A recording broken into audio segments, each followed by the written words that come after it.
3. My name is Otomasi. I am from group 2 in 2B.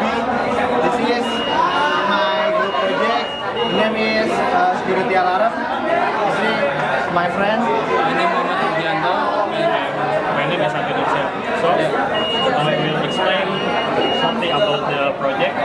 So when someone walk close to the door, the sensor will detect any motion of humans, and then when the sensor detects any motion, the buzzer will produce a sound, and lamp will on, and this LCD will show or write motion detected,